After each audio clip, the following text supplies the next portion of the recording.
আগের এপিসোডে আমরা গিলগমেশের কথা, কিভাবে হোম বাবাকে মারলো সেসব তো শুনেছি।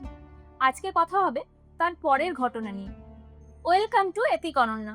আমরা কথা বলছি পৃথিবীর সব থেকে প্রাচীন লিখিত মহাকাব্য নিয়ে, দ্য এপিক অফ গিলগমেশ। চলুন তাহলে শুরু করা যাক। হোম বাবাকে মারার পর উরুপে ফিরে এলেন গিলগমেশ আর এনকেডু। গিলগমেশ কিছুটা বিশ্রাম নেওয়ার পর তার প্রজাদের সামনে এসে উপস্থিত হলেন।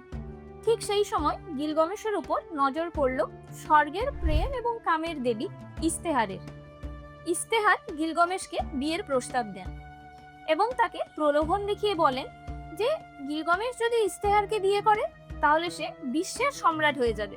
কিন্তু গিলগমেশ আগের থেকেই ইস্তেহারের সমস্ত ঘটনা জানতেন। ইস্তেহার আগেও অনেকের সাথে বঞ্চনা করেছিল, তাই গিলগমেশ ইস্তেহারকে উত্তর দিল, তুমি সেই কুয়াশা যে বরফ জমতে দেয় না, তুমি সেই দরজা না ঠান্ডা আটকায় না গরম, তুমি সেই জুতোর মতো যাকে পায়ে পড়লে পা ছিঁড়ে যায়। গিলগমেশ ইস্তেহারের তুলনা তার সোয়ারিদের পিষে ফেলা হাতি এবং হাতে দাগ রেখে যাওয়া আলকাতরার সাথে করে। তারপর গিলগমেশ ইস্তেহারের পুরনো প্রেমিকদের তালিকা খোলেন।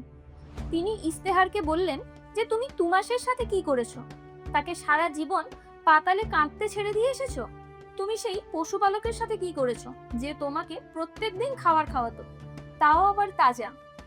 তুমি তাকে নেকড়ে বানিয়ে দিয়েছো, তার নিজের কুকুরই এখন তাকে ছিঁড়ে খায়।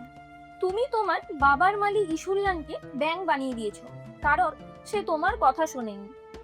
এখন আমি যদি তোমাকে বিয়ে করি তাহলে আমারও সেই একই অবস্থা হবে। এটি স্বর্গের দেবীর অপমান ছিল। ইস্তেহার রাগে দুঃখে ফেটে পড়ে। তারপর সে তার বাবা স্বর্গের দেবতা আনুর কাছে গিয়ে পৌঁছায়। ইস্তেহার তার বাবাকে বলে যে আমার স্বর্গের ষাঁড় চাই, গিলগমেশকে উচিত শিক্ষা দেওয়ার জন্য। তার বাবা বারণ করলে ইস্তেহার বলে যে আমি যদি ষাঁড় না পাই তাহলে আমি পাতালের দরজা খুলে দেব, মৃতরা জীবিত হয়ে উঠবে এবং জীবিতদের খেয়ে ফেলবে। আপনি এত বছর ধরে যে সাম্রাজ্য তৈরি করেছে তা আমি এক নিমেষে নষ্ট করে দেব। এই কথা শোনার পর আনু খুবই ভয় পেয়ে যান।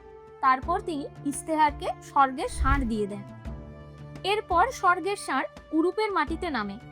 মাটিতে নেমে প্রথম নিঃশ্বাসে অনেক বড় গর্ত তৈরি করে এবং সেই গর্তে পড়ে উরুপে 100 জন যুবক মারা যায়। দ্বিতীয় ফুঁক দিতেই আরো 200 জন মারা যায় এবং উরুপ শহরে হুড়োহুড়ি সৃষ্টি হয়। এই দেখে এনকেডু সেখানে আসে আর ষাঁড়ের লেজ ধরে নেয়। আর সেই সময় গিলগমেশও সেখানে উপস্থিত হয়ে যায়। তারপর গিলগমেশ তার তলোয়ার ষাঁড়ের ঘাড়ে বসিয়ে দেয়। তখন ষাঁড়টি মাটিতে লুটিয়ে পড়ে। ইস্তেহার উরুপের দেওয়ালে দাঁড়িয়ে চিৎকার করতে থাকে এবং গিলগমেশকে গালাগালি করতে থাকে। এই ঘটনাটি দেখে রাগে এনকেডু ষাঁড়ের কাটা পা নিয়ে ইস্তেহারের মুখে ছুঁড়ে মারে এবং বলে তাকে যদি নাগালের মুখে পেত তাহলে ইস্তেহারেরও একই অবস্থা ঘটত। যখন দেবতারা এই ঘটনাটি শুনলেন তখন তারা খুবই অপমানিত বোধ করলেন। তুমি একটি ষাঁড়কে মেরেছো, তা যদিও বা মেনে নেওয়া যেত, কিন্তু একজন দেবীর গায়ে মরা মাংস ছুঁড়ে মারা এটা কখনোই মেনে নেওয়া সম্ভব নয়। স্বর্গের ষাঁড়কে হত্যা করার পর গিলগমেশের উদ্দীপনা সপ্তম আকাশে। সে মনে করলো যে সে স্বর্গের দেবতাদেরকে হারিয়ে দিতে পেরেছে, তাই তারা উৎসব পালন করলো এবং সারা রাত ধরে গিলগমেশ এবং এনকেডু নিজের এই বীরত্বের গল্প শোনাতে লাগলো এবং গল্প শোনাতে শোনাতে তারা ক্লান্ত হয়ে ঘুমিয়ে পড়ল। তারা বুঝতেই পারেনি যে দেবতারা প্রতিশোধ নিতে চলেছেন। এদিকে স্বর্গের দেবতাদের মধ্যে মিটিং চলছে। স্বর্গের দেবতা আনু, ন্যায়ের দেবতা সমাস এবং বাতাসের দেবতা এনলিলের মধ্যে মিটিং চলছিল। দেবতাদের মধ্যে অনেক তর্ক বিতর্ক চলল। তারপর তারা এই সিদ্ধান্তে এলেন যে এনকেডু এবং গিলগমেশ এই দুজনের মধ্যে কাউকে একজনকে যেতে হবে, একজন মরবে।